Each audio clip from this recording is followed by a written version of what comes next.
Y hoy vamos a hablar sobre el llamamiento de Dios. El llamamiento de Dios está en tres direcciones, tres partes distintas en el llamamiento. Llamamiento a la salvación, llamamiento al ministerio y llamamiento celestial. Alabanzas al Señor. Tres tipos de llamamiento aparecen en la Biblia, de los cuales hablaremos en esta tarde en la voluntad del Señor. De pronto, antes de ir adelante, ayer estuve hablando de los dones y quisiera solamente alguna parte de los dones que se presta por ahí para confusión. Los dones de lenguas y de la interpretación de lenguas.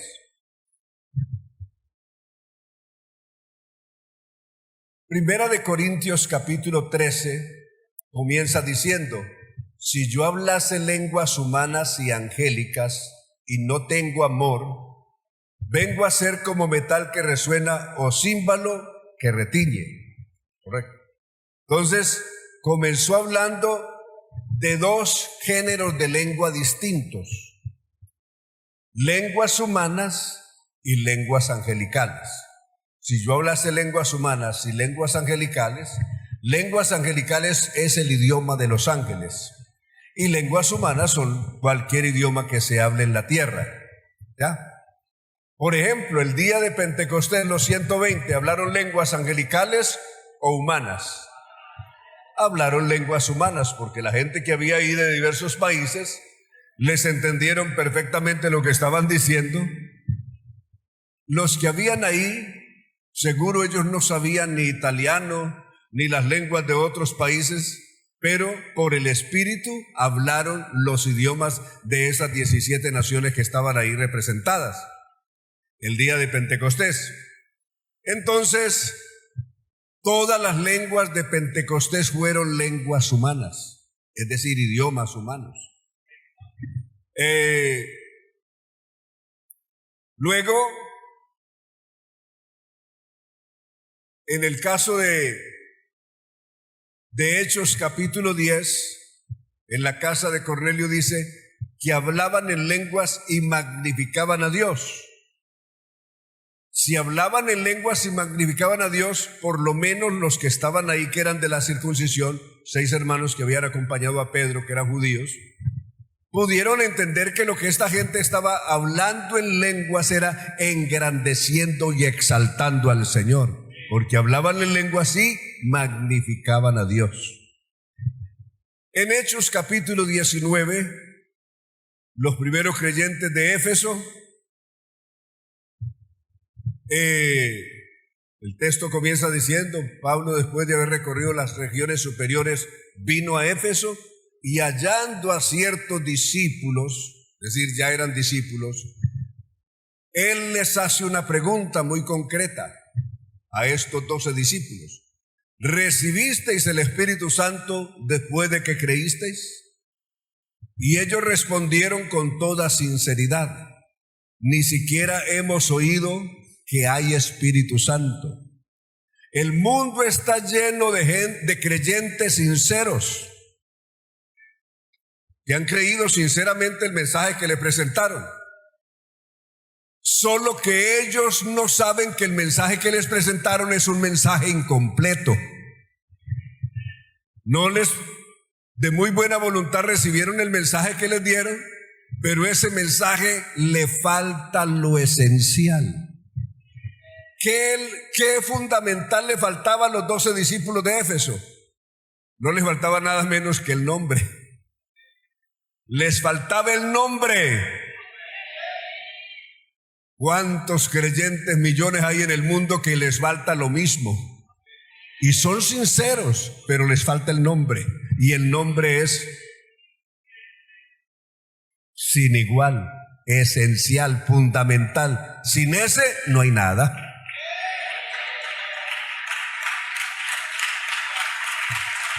Alabanzas a Dios. Entonces, estos eran sinceros. Ahora, el bautismo en el que ellos habían sido bautizados, ¿era un bautismo de los hombres o era un bautismo ordenado por Dios? ¿Qué dicen ustedes? ¿El bautismo que predicó Juan era de los hombres o era de Dios? Con esa pregunta corchó Jesús a los fariseos, ¿recuerdan? Les dijo, ¿el bautismo de Juan era de los hombres o era del cielo? Y ellos tuvieron que decir, no sabemos. Porque si decimos de los hombres nos matan a piedra porque todo el mundo tiene a Juan por verdadero profeta. Y si decimos que del cielo nos dirá, ¿y por qué no lo aceptaste? Entonces mejor dijeron, no sabemos. El bautismo que predicó Juan era del cielo. Pero el hecho de ser del cielo no quiere decir que iba a tener una validez extendida en el tiempo. Era un bautismo que tenía una validez transitoria. Tenía una validez transitoria. ¿Hasta cuándo? Juan mismo dio los alcances de ese bautismo.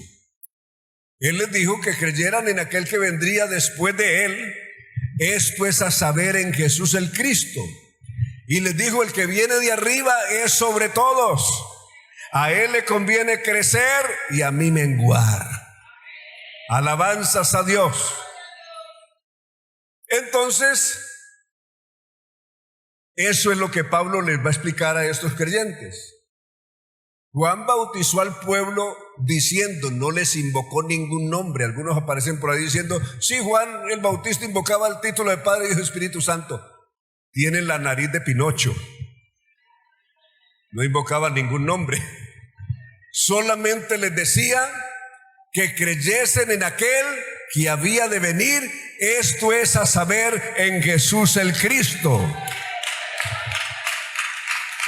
Cuando oyeron esto, ¿qué pasó? Lo entendieron, es decir, de inmediato lo aceptaron. Entendieron que aunque eran creyentes sinceros que creían que Jesucristo era el Mesías, todo esto, pero les faltaba lo fundamental. Hay gente que cree que Jesús es el Mesías, es el Cristo, pero le falta lo fundamental, y lo fundamental es el nombre. Porque no hay otro nombre debajo del cielo dado a los hombres en el que podamos ser salvos. Sin el nombre no hay nada. Alabanzas al Señor. Entonces lo hemos entendido esa partecita. Ellos lo entendieron. ¿Y cuándo lo entendieron? Dijo, pues Pablo, no hay ningún problema. Necesitamos ser bautizados ahora en el nombre de Jesús. Y Pablo procedió a bautizarlos en el nombre del Señor Jesús. Y después de bautizarlos, oró por ellos imponiéndoles las manos, y vino sobre ellos el Espíritu Santo y profetizaban. Entonces los de Hechos 2:4, todos fueron llenos del Espíritu Santo y hablaban en lenguas como el Espíritu Santo les daba que hablasen, y eran lenguas humanas porque todos los que habían venido de otros países les entendieron.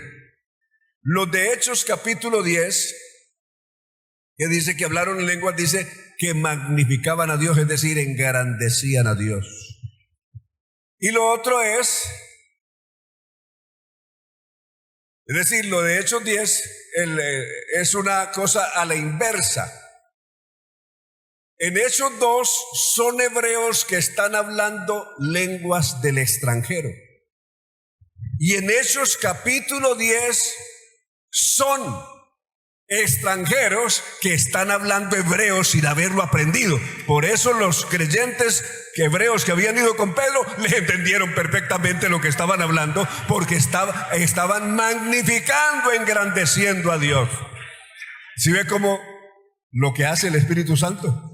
Pone a las personas a hablar en la lengua que él quiera, porque eso no es de los hombres, esto viene de arriba. Alabanzas a Dios.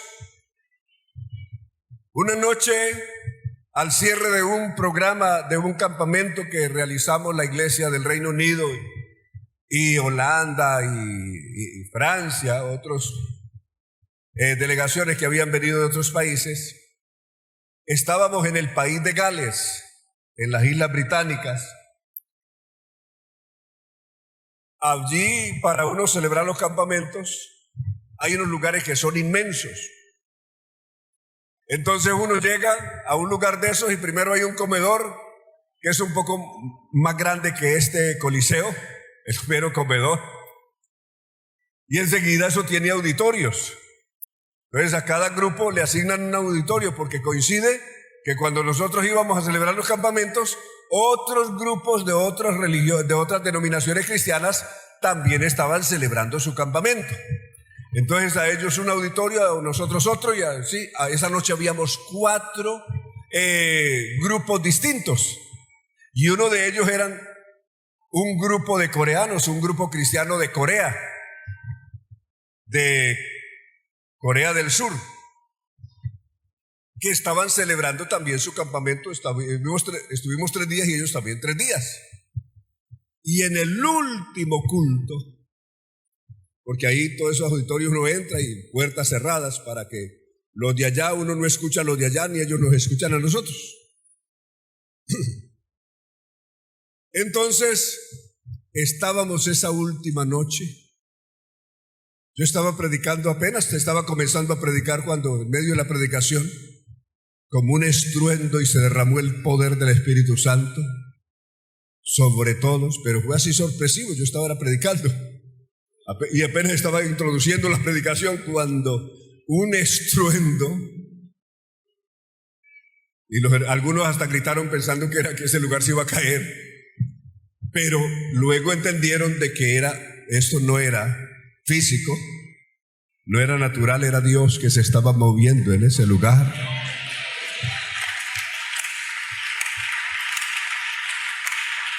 Vino un derramamiento del Espíritu Santo tremendo y unos niños de 3 años, que fueron los que quedaron aquí más cerca, danzando aquí más cerca de donde estaba el púlpito. Ahí esos niños danzando, cuando de momento nos empujaron la puerta.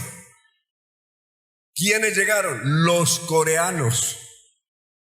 Nos invadieron allá todos y cuando nos vieron, todos comenzaron a llorar. Sintieron esa gloria de Dios y no se podían contener, comenzaron a llorar.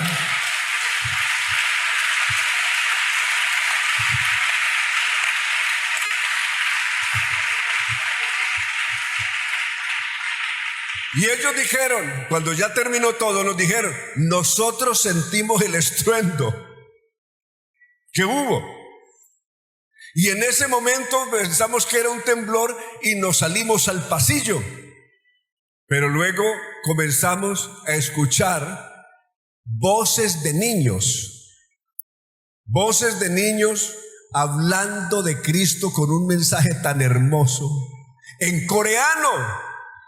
Ustedes tienen niños coreanos aquí. ¿Cuál niño coreano? Unos...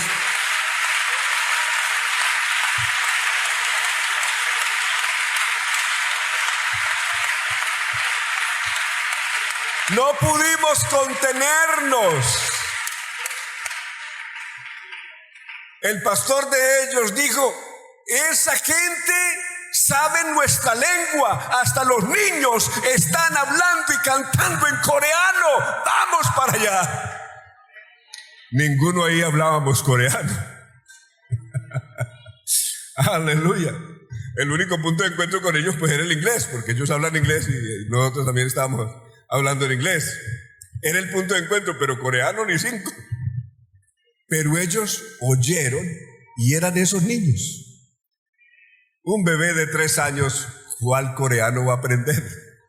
¿Ah? Y ellos vinieron impactados que niños estaban dando mensaje de Dios y cantando en perfecto coreano. Eso es lo que hace Dios. Aleluya. En estas cosas Dios es soberano. Los dones son exclusivamente de Él y no funcionan porque nosotros querramos, funcionan porque son de Él. Y Él lo quiere mover en su iglesia y lo hace. Amén. Entonces, eso quería compartirles antes de centrarnos en el tema del llamamiento. Las lenguas angelicales vienen en el capítulo 14. Las lenguas angelicales, si alguien quisiera de alguna manera traducirlas, es imposible. Lo único que se puede es interpretar. Traducir es una cosa e interpretar es otra. Entonces, cuando es una lengua angelical, solo que el mismo Espíritu de Dios levante a otro y lo ponga también, le diga, mira, eso que está hablando en lengua del cielo, en lengua angelical, es este mensaje. Es lo que está explicando el capítulo 14 de Corintios. Pero cada cosa se debe hacer en su respectivo orden y con toda reverencia, porque Dios es un Dios de orden. Por eso el capítulo 14 comenzó diciendo, Pablo comienza diciendo, si él habla en lenguas, nadie le entiende. Y si otro habla en lenguas, puede ser que diga muchas cosas misteriosas, pero nadie le entiende, incluso tampoco él lo entiende. ¿Por qué? Porque la lengua que está hablando es angelical. Y el idioma de los ángeles no tiene traducción a los idiomas de la tierra. Se pueden interpretar por el mismo Espíritu de Dios, pero traducirlos es imposible. Amén. Porque para traducirlos necesitaríamos saber, bueno, ¿y cuál es la letra número 1 del lenguaje de los ángeles, al alfabeto angelical? Porque uno para traducir necesita saber la estructura del idioma. Si no sabe la estructura del idioma, pues no, ¿qué va a traducir? ¿Ya? Se puede interpretar es por el Espíritu. Que el Espíritu diga, mira, lo que él dijo es esto y esto y esto, dilo. Pero traducir no. Yo vengo de un mundo donde la traducción era todos los cultos. La interpretación. Y uno cuando ya cogía la idea, entonces decía, este que está interpretando, el predicador dijo esto y él entendió otra cosa. Él entendió otra cosa, él dijo otra cosa distinta a lo que el predicador dijo, pero uno se la aguanta. ¿Por qué? Porque él no está traduciendo, él está interpretando. Entonces la interpretación queda a criterio de la persona. ¿Ah? En cambio la traducción sí hay que ponerla al pie de la letra. ¿Ya? ¿Vieron la diferencia entre una cosa y otra? Bueno, entonces, ahora sí, vamos al llamamiento. La primera parte del llamamiento es llamamiento a la salvación. Amén. Amados de Dios, llamados a ser, veamos con Romanos capítulo 1, versos 6 en adelante. Romanos 1, 6, 7 y 8. Veamos lo que Pablo comienza a decirle a los romanos. Y les dice, si lo tenemos ahí en la Biblia, entre los cuales estáis también vosotros, llamados a ser ¿de qué? Llamados a ser de Jesucristo. Note, el llamamiento a la salvación implica esto. Primero, hemos sido llamados para ser de Jesucristo. Ese para ser de en ese caso representa o significa pertenencia, propiedad. ¿Sí o no? Un de pertenencia. Hemos sido llamados para ser ¿qué? ¿Propiedad de quién? Para ser de Jesucristo. A ver, ¿cuántos tenemos ese de?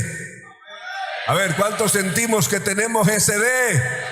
Que nuestra vida tiene ese de. Ese de significa de que tenemos un dueño. ¿Sí o no? Que ya no somos nuestros, sino que tenemos un dueño. Sí, si quiere comprobarlo, compruébelo con Segunda de Corintios capítulo 6, verso 18. En adelante, mire, Segunda de Corintios 6, 18.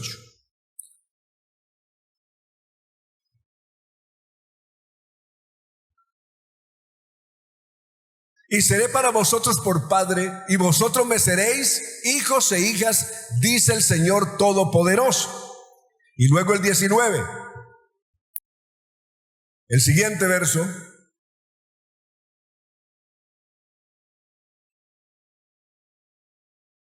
¿Listos? Quiero que lo comprueben. Es decir, le estoy citando una cosa que quiero que usted compruebe.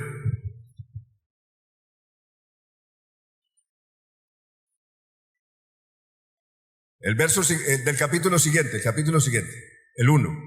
Listo. ¿Qué dice? Así que, amados, puesto que tenemos tales promesas, limpiémonos ¿de qué?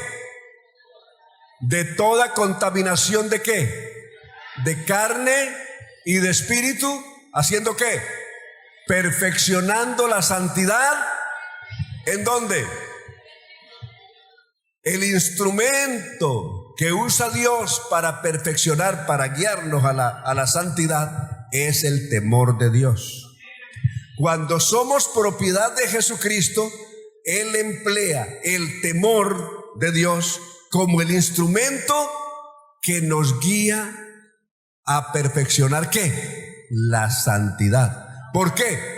Porque el primer llamamiento es hacer de Jesucristo, y el segundo llamamiento que aparece en Romanos, todo esto relacionado con la salvación, es hacer, volvemos a Romanos 1, 7 y 8.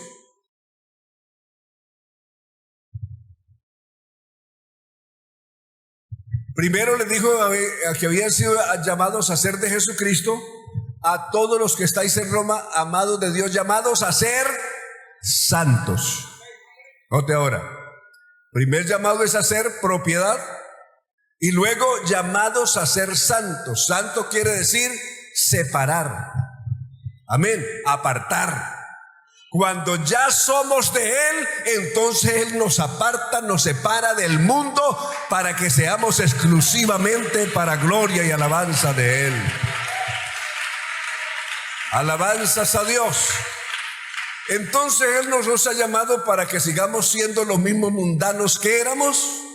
Somos llamados a ser de Jesucristo, y en segundo lugar somos llamados a ser santos. ¿Cuántos hemos entendido esto? Que hemos sido llamados. Y el instrumento que Dios usa para santificarnos, ¿cuál es? Perfeccionando la santidad en el temor de Dios. Es lo que vimos ahí.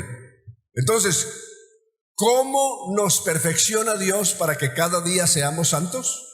¿Usando qué? ¿Y el temor de Dios es qué? ¿Qué es el temor de Dios? Proverbios capítulo 8, verso 13. Proverbios 8, 13. Dice que el temor de Dios es el aborrecer el mal. Si una persona tiene temor de Dios, automáticamente esa persona aborrece el mal. Pero si una persona dice ser cristiano, pero no aborrece el mal, no tiene temor de Dios, no se le ve en ninguna parte, ¿es o no es? ¿Ah? ¿Qué dice? ¿Somos o no somos? Bueno, entonces tenemos ese primer llamado que hemos visto, es llamados ¿a qué? A la salvación. Deje el impío su camino, de Isaías capítulo 55, 6. Buscad a Jehová mientras puede ser hallado, llamarle en tanto que está cercano.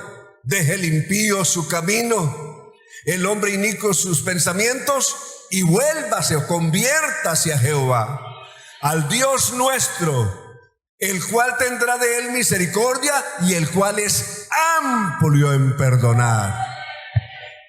Esa es la conversión a Dios. Le había dicho Isaías también en el capítulo 1, verso 16. Dejad de hacer lo malo y aprended a hacer lo bueno. Amén. Para las personas, hacer lo malo, aprender a hacer lo malo, no necesitan mucho aprendizaje. Lo aprenden solito. Eso parece como la mala hierba. Las hierbas malas no hay que sembrarlas ni cultivarlas, nacen solitas. Pero lo bueno, las buenas plantas, hay que sembrarlas y cultivarlas.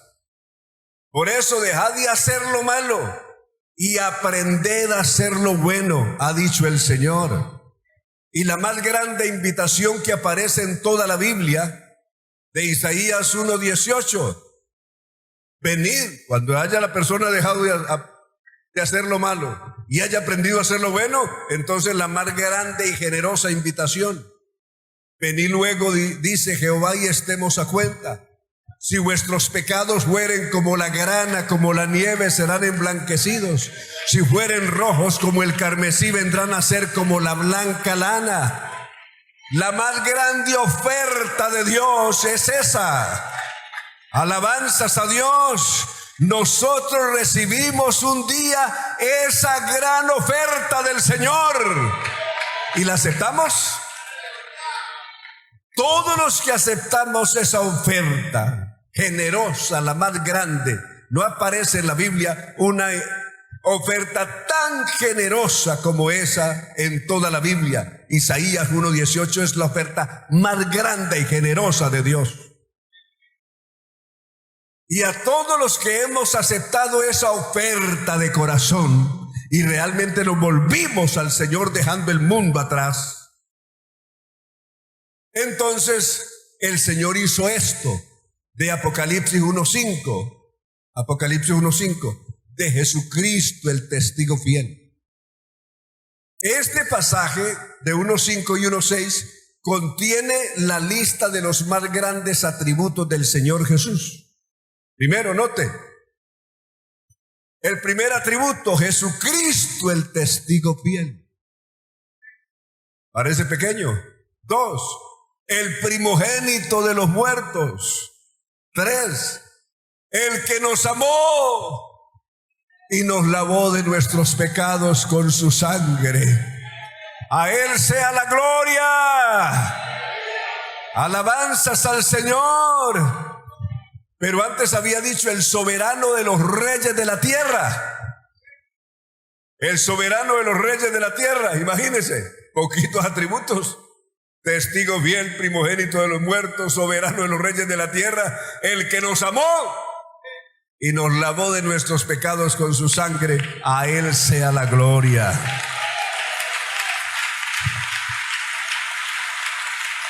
Ahora, cuando el Señor llama a un hombre o una mujer y la respuesta de ese hombre o de esa mujer es positiva, lo hace de corazón, se vuelve a Dios de corazón, creyendo en Jesucristo, no solamente que es el único Dios verdadero, sino que es el único Señor de su vida. El mundo, el universo está lleno de personas que creen que Jesucristo es el único Dios. Los demonios y el diablo mismo saben que Jesucristo es el único Dios, pero eso no lo salva. Eso no sirve.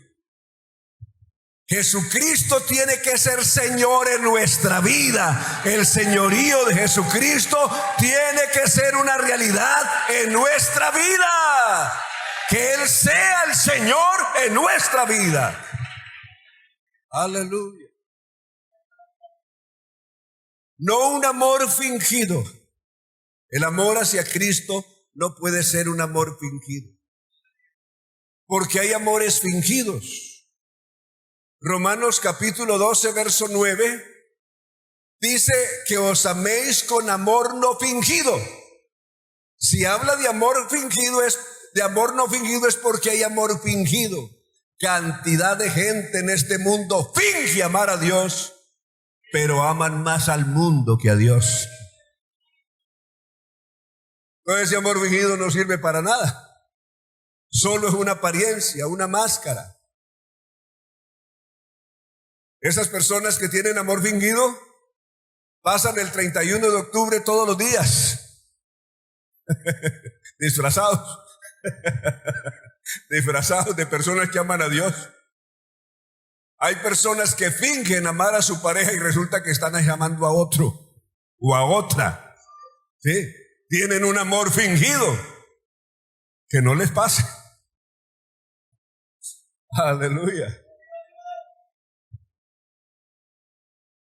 Ahora, hay que tener una fe no fingida. Segunda de Timoteo 1:5.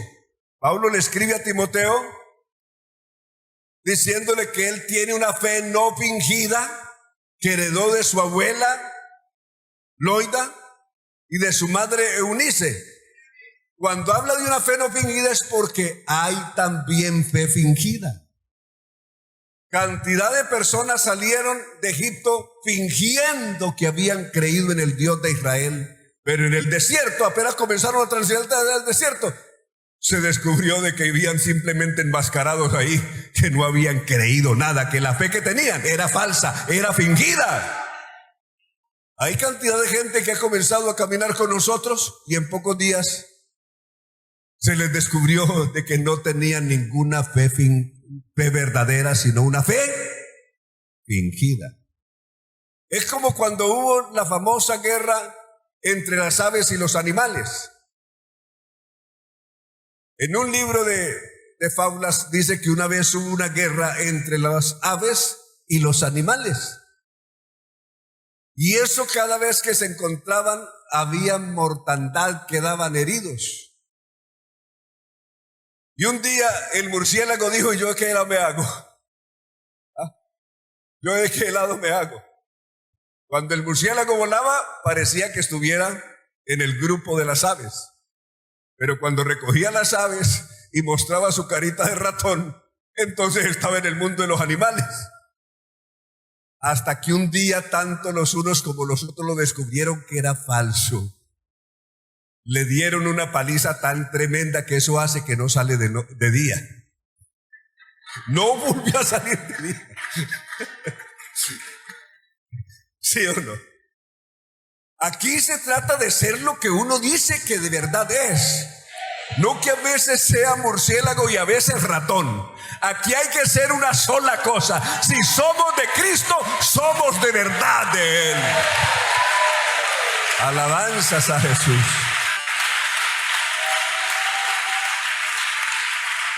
Aleluya. Entonces, he ahí, ese primer D es hacer ¿qué?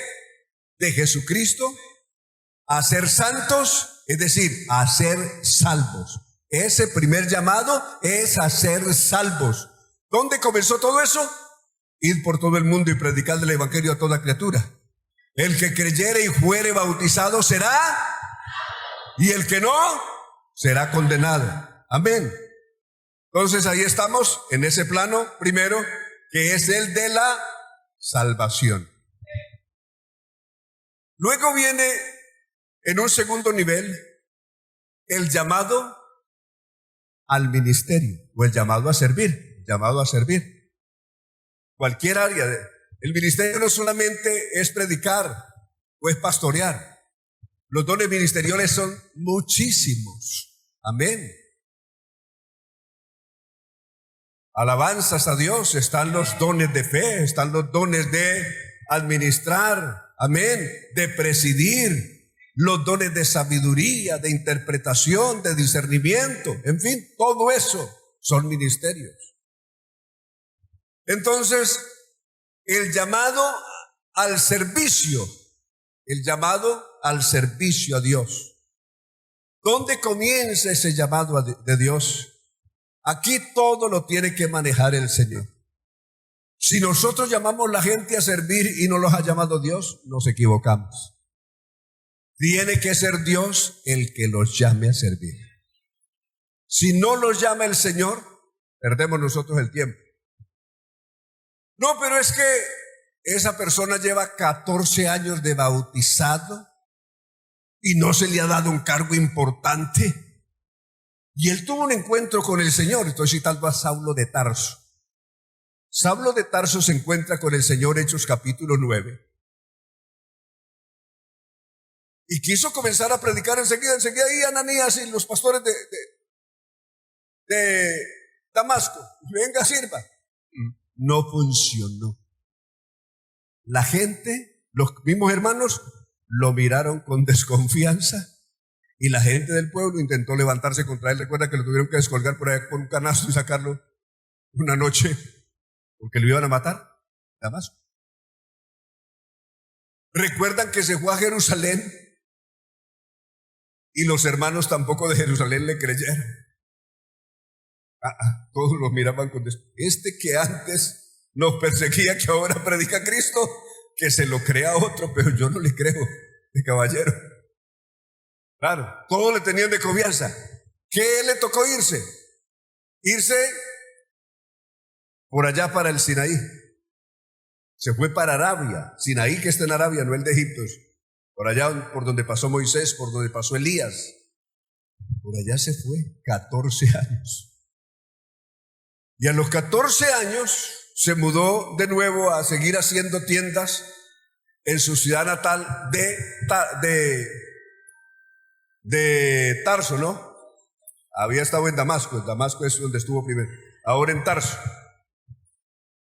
Allí lo va a buscar Bernabé, que era familiar de él, que fue el que buscó introducirlo y contactarlo con la iglesia de los apóstoles en Jerusalén, y recibió rechazo. Problema. Estoy citando Hechos capítulo 9 en la conversión de Saulo. Entonces ahora, en el capítulo 11, después de pasar 14 años por allá el hombre en el destierro, se ha iniciado la obra en el mundo gentil, la primera iglesia que floreció en el mundo gentil con un tremendo éxito, que fue la iglesia de Antioquía. Hechos capítulo 11, verso 22 en adelante, el comienzo de la iglesia del Señor en Antioquía. Cuando Bernabé vio el crecimiento y la cantidad de gente que se estaba convirtiendo al Señor, supo que necesitaba ayuda.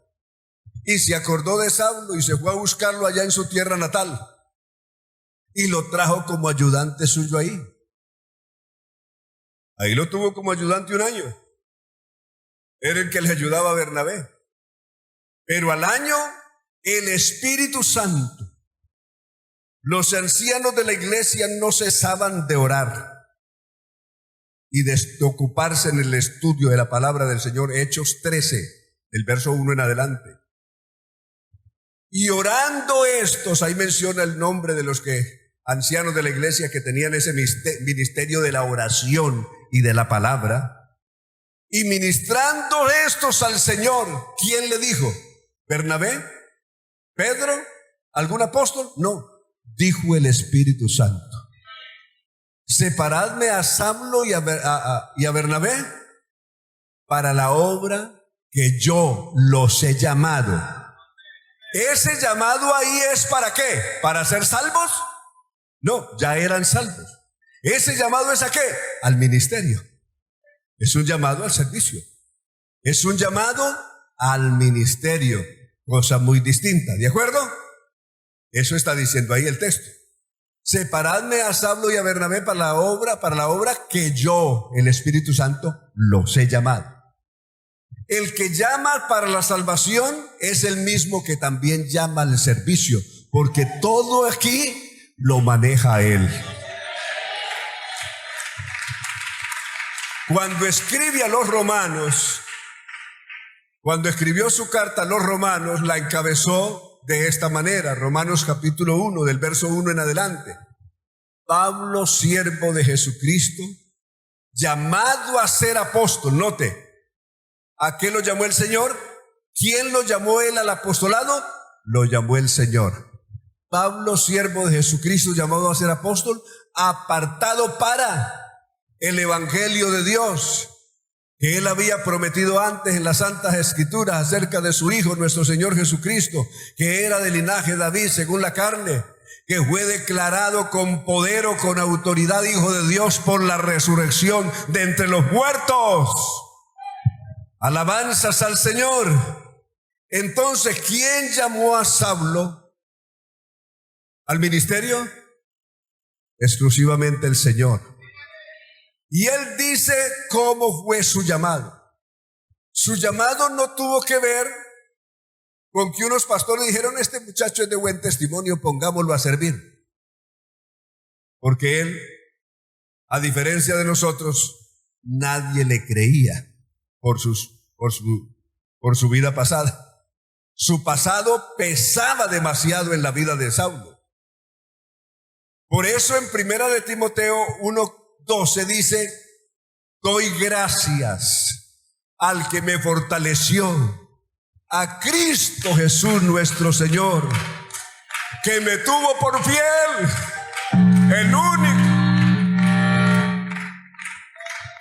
el único que pudo dar testimonio de que yo era fiel fue el Señor. Ningún apóstol se quiso comprometer diciendo que ese hombre era de buen testimonio. Ningún pastor se comprometió. Ningún hermano se comprometió a dar testimonio de él. El único que testificó a favor de él fue el Señor. Doy gracias al que me fortaleció, a Cristo Jesús nuestro Señor, que me tuvo por fiel. El único que me tuvo por fiel fue él. Habiendo yo sido antes blasfemo. Recuerdan que el problema de la blasfemia era un pecado imperdonable en Israel y en la Biblia, en el Antiguo Testamento. Habiendo yo sido antes blasfemo, perseguidor de la iglesia, injuriador, mas fui recibido a misericordia, porque lo hice por ignorancia e incredulidad. Alabanzas a Dios. Pero hay una gracia enorme, pero la gracia de Dios fue más grande. Más grande que ¿qué? Que todo su horrible pasado, que todos sus crímenes, que todos sus pecados. La gracia de Dios fue más grande. Por eso grita en el verso 15, palabra fiel y digna de ser recibida por todos, que Cristo Jesús vino al mundo para salvar a los pecadores, de los cuales yo soy el primero. Es decir, el más grande pecador que Dios ha salvado, dice Pablo, yo soy ese. Aleluya. Aleluya.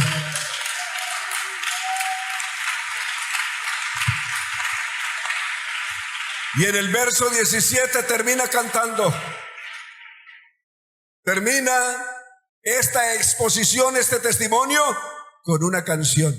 Por tanto, al Rey de los siglos, inmortal, invisible, al único y sabio Dios nuestro Salvador, sea honor y gloria por los siglos. Amén. Aleluya.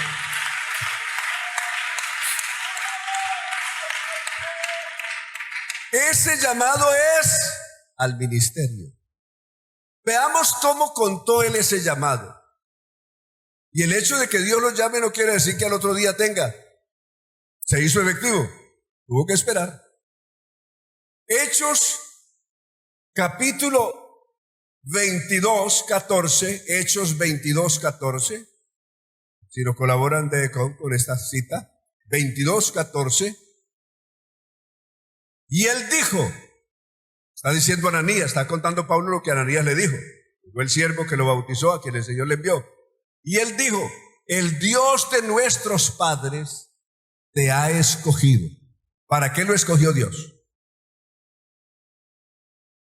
Para que conozcas su voluntad. En primer lugar, para que te des cuenta cuál es la voluntad de Dios para con tu vida. Amén. ¿Qué es lo que Dios quiere de ti? ¿Qué es lo que Dios quiere hacer contigo, con tu vida? Alabanzas a Dios para que conozcas su voluntad y veas al justo y oigas la voz de su boca. Esa primera parte es el llamado a la salvación. Luego, note lo que sigue. Porque serás testigo suyo. Aquí ya le habla de su futuro ministerio. A todos los hombres de lo que has visto y oído.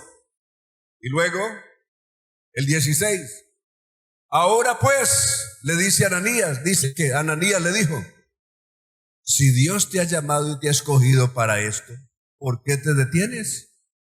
Levántate y bautízate y lava tus pecados, invocando su glorioso nombre. Alabanzas a Dios.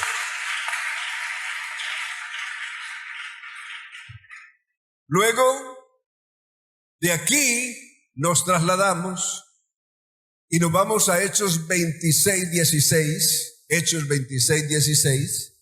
Él de nuevo expone su testimonio y lo cuenta de esta manera. 26:16 de Hechos. Y dice, pero levántate y ponte sobre tus pies, porque para esto te ha aparecido. Aquí está contando lo que le dijo el Señor cuando se le apareció en Hechos 9. Ahí no es Ananías, fue el Señor que le dijo, levántate. Ponte sobre tus pies, porque para esto te he aparecido a ti. ¿Para qué? Para ponerte por ministro y testigo de las cosas que has visto y de aquellas en que me apareceré a ti. Alabanzas a Dios. Y el verso siguiente, él dice, y librarte de tu pueblo y de los gentiles, a quienes ahora te envío. Note que el Señor le dice para qué lo llamó, qué propósito tiene Dios con su vida, pero eso no se hizo al otro día. Pasaron 14 años para que eso se hiciera efectivo. Amén.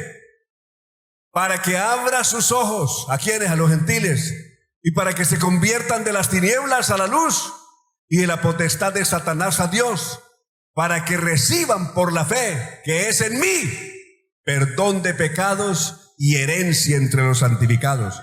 Para que reciban por la fe, le dijo Jesucristo, que es en mí. No la fe que es en la Trinidad, ni en la dualidad, sino que la fe que es en mí. Aleluya. Alabanzas a Dios. Alabanzas al Señor. La fe verdadera no está ubicada por ahí en mitos, en creencias, en argumentos de los hombres, en tradiciones humanas. Es el centro de la verdadera fe, es Cristo. Cristo es el centro de la fe, pues Él es el autor de la fe. Hebreos 12. Amén. Alabanzas a Jesús. Entonces hasta ahí tenemos el llamado al ministerio, ¿correcto? Tenemos el llamado al ministerio. ¿Tuvimos el llamado a la salvación? ¿Tenemos el llamado al ministerio? Vamos a ver Primera de Tesalonicenses capítulo 5 verso 24. Primera de Tesalonicenses 5:24. Aquí habla de este llamado. Observe este llamado. ¿Cuál es? Fiel es el que os llama, el cual también lo hará. Está hablando de un hecho futuro. Es decir, la salvación eterna. Recuerde que la salvación también se da en tres partes. Note, veamos la salvación en tres partes. Una es la salvación de nuestros pecados, es decir, el día que el Señor nos salvó por su gracia de todos nuestros pecados, de toda nuestra vida pasada. ¿Cómo nos salvó? Tito capítulo 3 verso 3 dice que éramos, pero que somos ahora. Es decir, Tito 3 y 4 tienen un antes y un después. El antes, ¿cuál es? Porque nosotros también éramos, ¿qué éramos? En otro tiempo, éramos rebeldes, extraviados, esclavos de concupiscencias, de deleites diversos, viviendo en malicia y envidia, aborrecibles, es decir, nos hacíamos aborrecer y aborreciéndonos unos a otros. Eso es nuestro triste ayer, nuestro triste pasado. Todo ese pasado tiene que haber quedado atrás, porque si alguno está en Cristo, nueva criatura es. 2 Corintios 5:17. ¿De acuerdo? Pero ese triste pasado terminó un día. ¿Cuándo?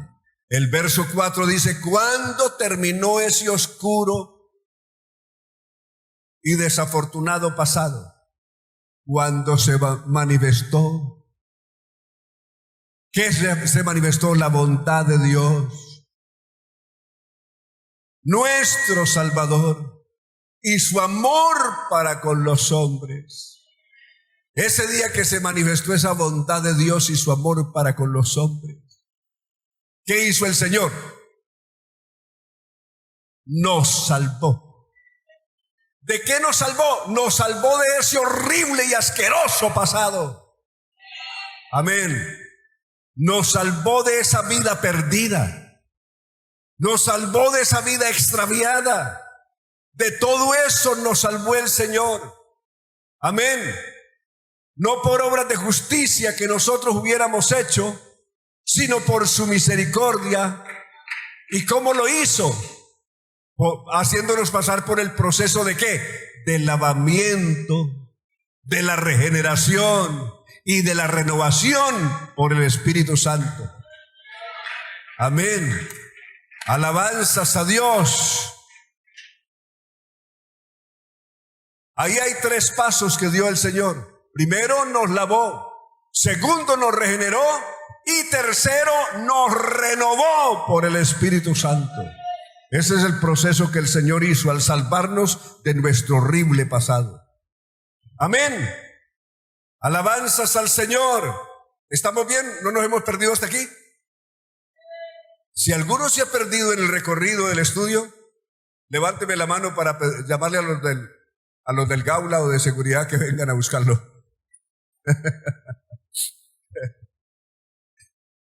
Bueno, cuando el Señor nos salvó, que llegamos arrepentidos de todo corazón y renunciamos de verdad al mundo, y no nos guardamos nada en el corazón, sino que renunciamos a todo ese pasado. ¿Cuántos de verdad renunciamos a ese pasado? A ver, ¿dónde están los que renunciamos a ese pasado? Digan, griten una alabanza. Alabanzas al Señor. Digan misericordia. Misericordia en hebreo es rahem. Rahem es misericordia de Dios. Aleluya. Alabanzas al Señor. ¿Qué hizo el Señor cuando nos salvó? Cuando nos arrepentimos de verdad y vinimos a Él. No importa cuál haya sido el pasado de nadie, el que haya sido, no importa qué fue. Pablo fue blasfemo, fue perseguidor, injuriador, pero el día que el Señor lo perdonó del todo. Colosenses 2:13, veamos qué hizo el Señor para borrar y deshacer todo ese pasado. Colosenses 2:13, ¿qué dice? Y a vosotros, estando muertos en pecados, en la incircuncisión de vuestra carne, os dio vida juntamente con Él. ¿Cómo hizo para darnos vida? Perdonándonos. ¿Qué fue lo que nos perdonó? ¿Algunos pecados o nos perdonó todos los pecados? A ver cuántos sienten que nos perdonó todos los pecados. Bauticé en el Reino Unido una vez, pues tantos que bauticé, pero bauticé a un hermano que creyó en el Señor. Y un día al llegar a la iglesia donde predicábamos, lo encuentro de rodillas orando, a los pocos días de bautizado. Ay, Señor, te pido que tengas misericordia de mí y me perdones todos esos feos y asquerosos pecados míos. Cuando terminó de orar le dije, hermano, ¿usted se descarrió? Yo lo bauticé hace como 15 días y ya está descarriado. Le digo, hermano, no lejos, ¿cómo va a hacer eso? Eso jamás. Yo sigo consagrado a mi Señor y agradecido con Él. Y le dije, entonces, ¿usted por qué le estaba diciendo que le perdonara todos sus pecados? Señor, perdóname todos esos pecados de esa vida. Le dije, usted le estaba diciendo a Dios un imposible y le estaba diciendo a Dios una mentira. Si el Señor un día le perdonó todos sus pecados, usted no tiene ningún pecado para perdonar. Y en segundo lugar le está pidiendo a Dios un imposible. El día que el Señor nos perdonó, echó nuestros pecados a lo profundo del mar para nunca más acordarse de ellos. Entonces no le diga a Dios que le perdone algo que ya Dios olvidó.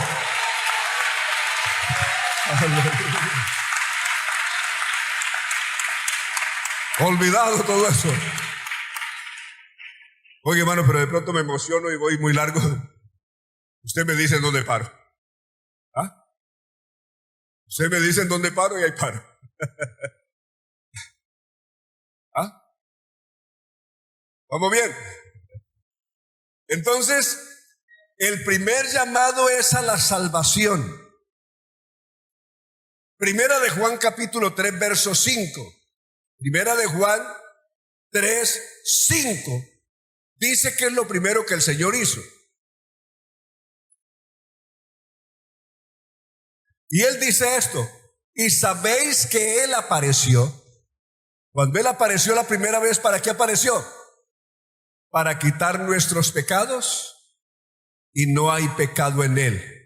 Cristo apareció la primera vez. La primera vez, ¿recuerdan? Cuando nació en Belén de Judea, la pesebrerita aquella.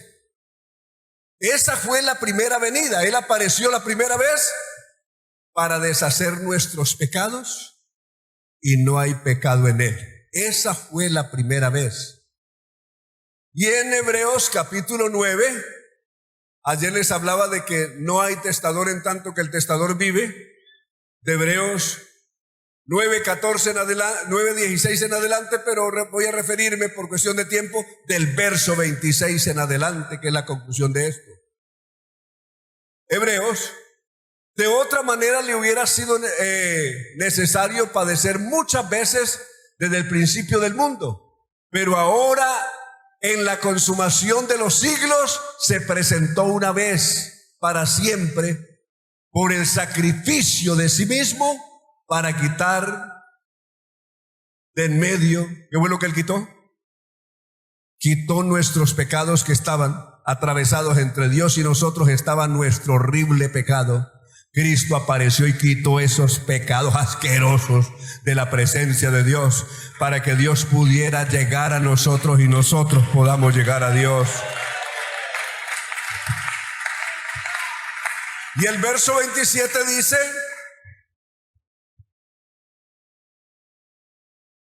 y de la manera que está establecido, ¿qué es lo que está establecido? Para todo hombre que muere una sola vez y después de esto el juicio. Así también Cristo, note lo que dice, así también Cristo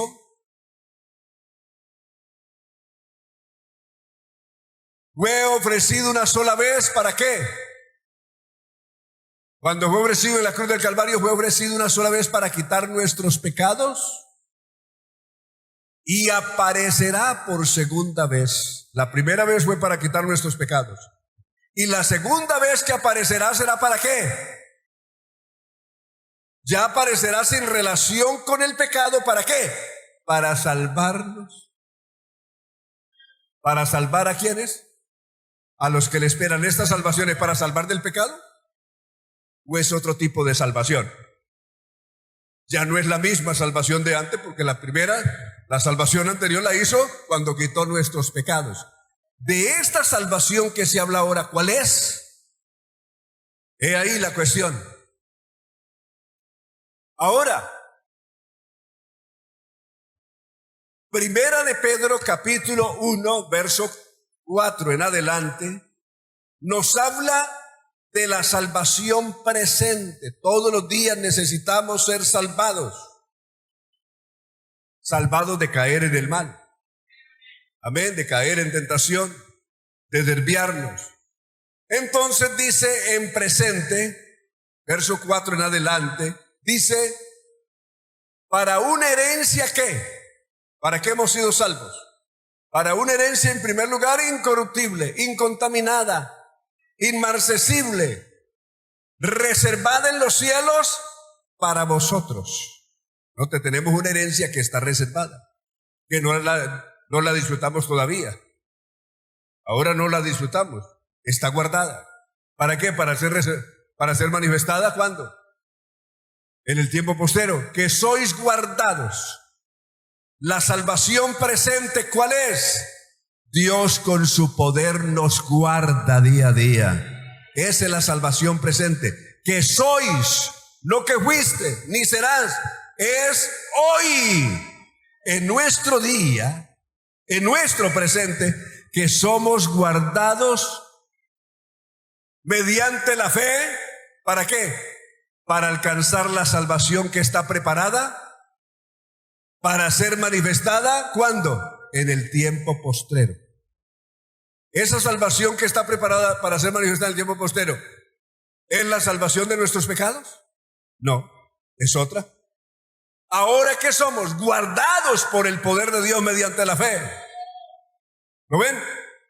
Hoy que somos, usted y yo estamos aquí porque hay un poder celestial que nos ha guardado en su camino, que nos ha guardado en la fe, que nos ha sostenido a pesar de la batalla, a pesar de la duda, a pesar de los ataques del mundo, a pesar de los deseos de la carne, a pesar de esto o aquello. Aquí estamos porque estamos siendo guardados por el poder de Dios. Alguno que sea testigo de esa protección de Dios, de ese poder de Dios en su vida, que lo ha sostenido cuando ha atravesado el desierto, cuando ha atravesado la prueba, cuando ha pasado por la angustia, cuando ha pasado por la situación difícil, incluso por el peligro, por la amenaza, por el rechazo. Hay un poder glorioso que nos ha guardado. Aleluya.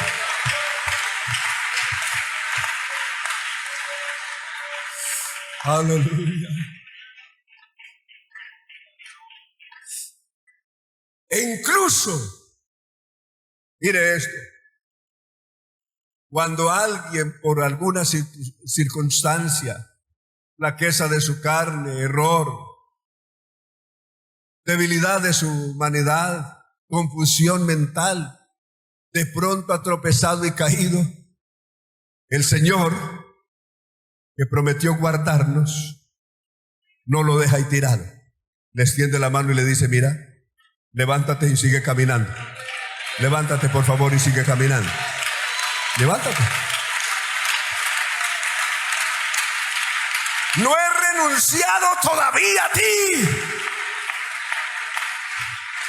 Una hermana la encontré que no había vuelto a su iglesia donde se congregaba. Le dije, ¿qué pasó? Hermano, es que yo renuncié a Jesucristo, yo renuncié a la fe. Pero se puso a llorar. Y le dije, en cambio, Jesucristo todavía no ha renunciado a ti. Tú renunciaste a Él, pero Jesucristo no ha renunciado todavía a ti. Pedro había renunciado a Jesús aquella noche, maldiciéndolo incluso con maldición. Lo negó y lo maldijo. Había renunciado a Cristo, pero Cristo no renunció a Pedro. Cuando se levanta de entre los muertos, le dice a las mujeres, vayan a esta razón a mis discípulos y a Pedro también. Marcos capítulo 14. Alabanzas a Dios. No me deje por fuera Pedro. Que a ese Pedro yo no he renunciado a él. Aleluya. Alabanzas a Dios. Alabanzas al Señor.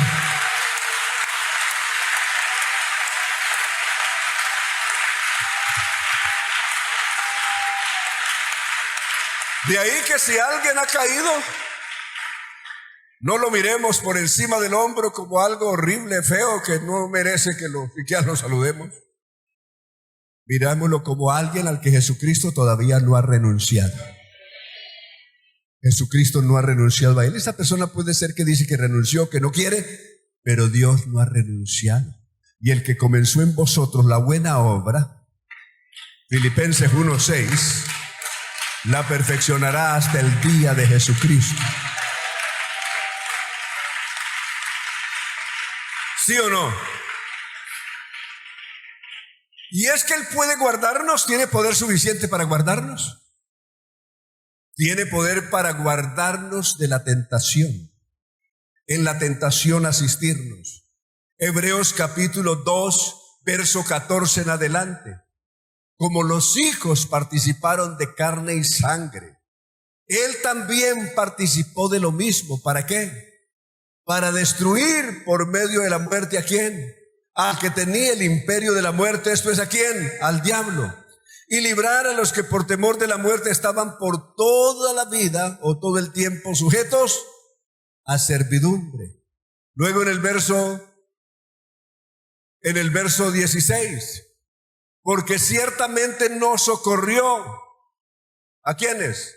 A los ángeles, sino que socorrió a la descendencia de Abraham, es decir, a la descendencia de hombres y mujeres con fe, con la capacidad de creer en la obra de Jesucristo. Alabanzas a Dios. Y el verso 17 dice, por lo cual debía de ser en todo, ¿qué?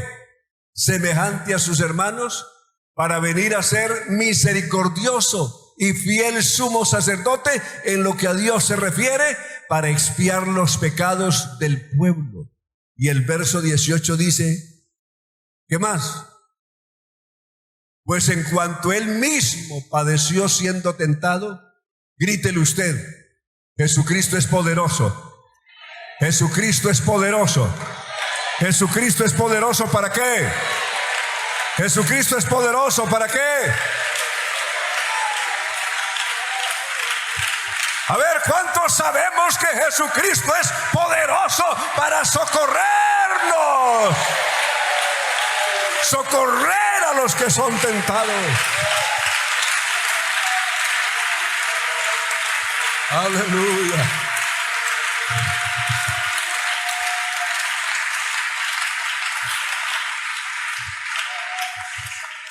¿Cuántos somos testigos de ese poder?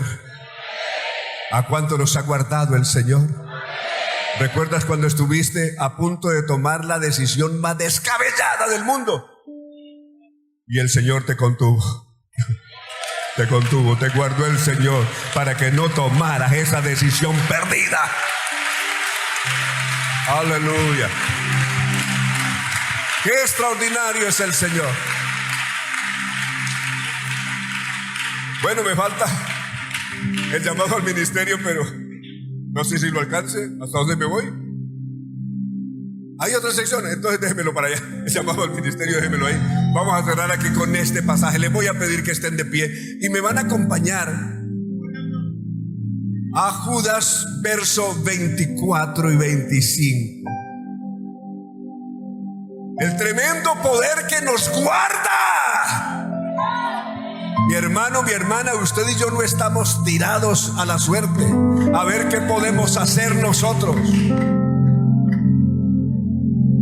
Él no nos salvó y nos dejó ahí tirados a ver que si el diablo se compadece de nosotros y no nos destruye. No, Señor. Al lado nuestro está el poderoso gigante todos los días. El que tiene el tremendo poder para guardarnos. A ver, ustedes van a estar bien atentos a este pasaje. Ahora vimos que Jesucristo es poderoso para socorrer a los que son tentados. Y aquí dice que es poderoso ¿para qué? Aquí es poderoso ¿para qué? Para guardarnos sin caída. Oiga eso. Aleluya. ¿Cuántos lo creemos de todo corazón? ¿Cuántos lo creemos? A ver, ¿cuántos somos testigos? Que allí cuando no podías, cuando tus fuerzas se habían acabado, cuando atravesabas el momento más frágil y más complicado de la vida, apareció el Señor y te fortaleció.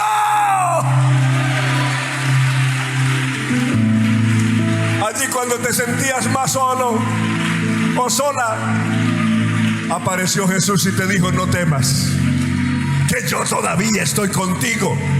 No desmayes, porque yo soy tu Dios, que te esfuerzo, que siempre te ayudaré y siempre te sustentaré con la diestra de mi justicia.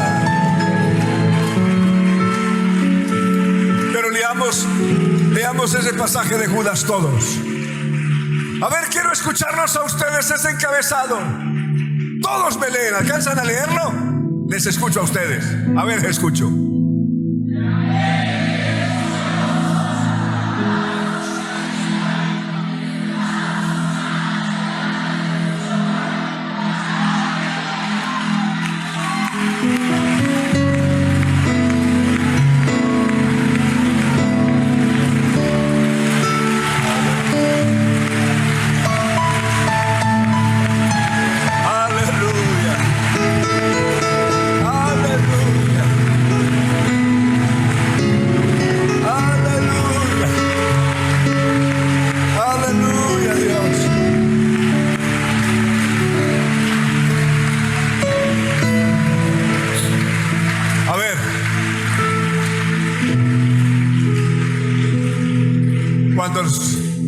¿Estamos dispuestos a hacer una oración sencilla esta tarde?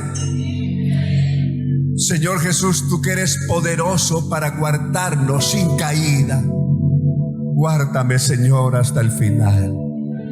A ver, con toda sinceridad. A ver, les escucho a ustedes. ¿Cuál es la oración?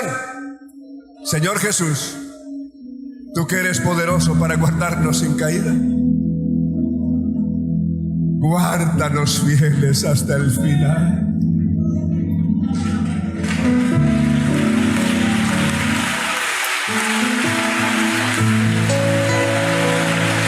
Es posible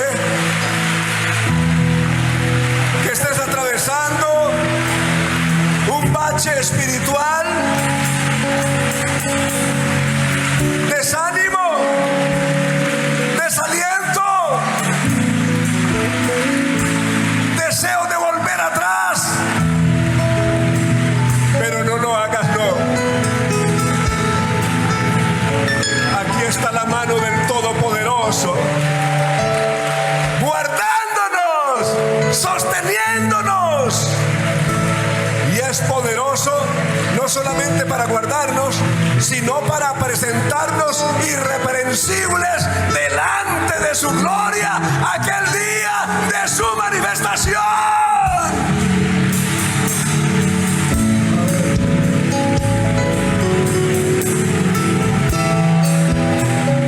A ver, vamos a hacer una oración todos, que sea como un pedido de auxilio, un llamado, un SOS, es decir, un llamado de urgencia. A ver, ¿cuánto queremos enviar un SOS al cielo? Es decir, un llamado urgente. A ver, ¿cuánto necesitan un SOS con el cielo? Enviar un mensaje de urgencia al cielo, porque necesita ayuda, necesita ser socorrido, necesita ser fortalecido, necesita ser guardado. A ver, levánteme su mano, a ver. Vengan de pie, los que quieran venir aquí de pie, venga. De pie es más fácil, se incomodan menos. Venga, y vamos a hacer ese llamado de auxilio al cielo. Uno, aquel que es poderoso para socorrer a los que son tentados. Si alguno está siendo tentado por lo que sea, en medio nuestro y al lado nuestro está aquel que es poderoso para socorrer a los que son tentados.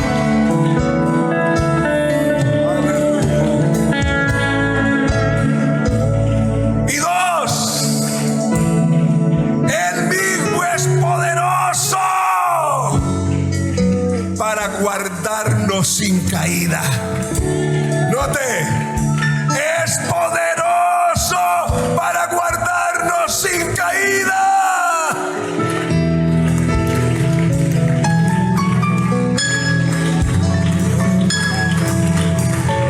Señor, dígale, tú que eres poderoso para guardar a los que son tentados, guárdame, Señor. A ver, todos. ¿Cuál es la primera oración? Tú que eres poderoso para guardar a los que son tentados, guárdame, Señor. Ahora les escucho a ustedes. Comience esa oración.